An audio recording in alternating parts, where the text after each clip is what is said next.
পিতৃৰ আদ্যস্বাৰ্থৰ আগদিনাখন বজাৰ কৰিব গৈ মৃতদেহ ঘূৰি আহিল প্ৰয়াত শান্তিশীলৰ পুত্ৰ অৰ্জুনশীল।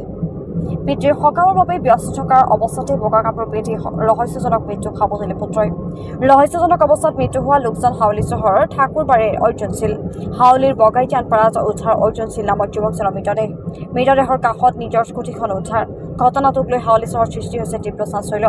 পৰিয়ালৰ লোকে জনামতে পিতৃৰ কৃতকৰ্মৰ বাবে ধনৰ প্ৰয়োজন হোৱাত এজন লোকৰ ওচৰত পাবলগীয়া ধন বিচাৰি নিশা বন্ধুৰ সৈতে স্কুটি লৈ ঘৰৰ পৰা ওলাই গৈছিল অৰ্জুনশীল।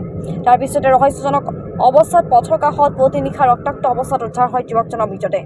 ঘটনাৰ পিছতে ঘটনাস্থলীৰ পৰা পলায়ন কৰিছিল অৰ্জুনৰ বন্ধু বিকাশ কৰ্মকাৰ। আৰক্ষীয়ে ইতিমধ্যে সোধপোছৰ বাবে আটক কৰিছে বিকাশ নামৰ যুৱকজনক। এই ঘটনা পৰিকল্পিত হত্যাকাণ্ড বুলি দাবী কৰিছে পৰিয়ালৰ লোকে।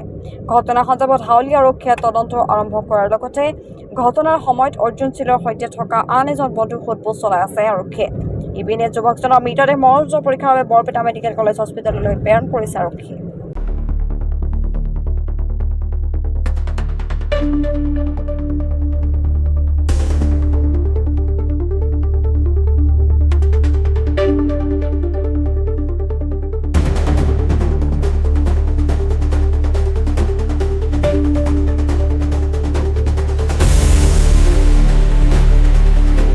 আৰ 10টা বাজাত ঘৰৰ পৰা ওলাই আহিছে, বাজাৰ টাজাৰ কৰিব পইচা পাতি লৈ আহিছে।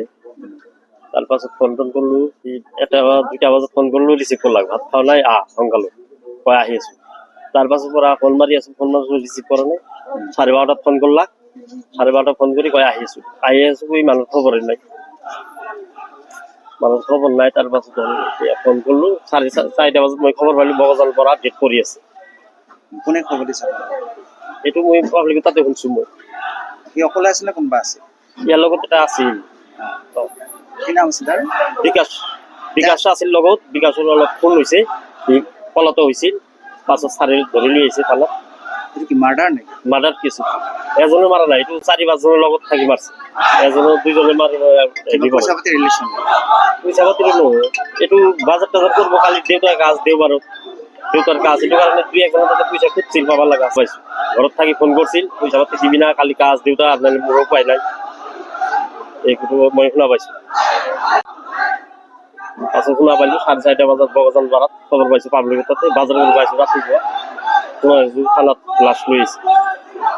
এতিয়া চাৰ পাতে অনুৰোধ কৰব লাগে সোনকালে যাতে আসামে ধৰবো পাৰে।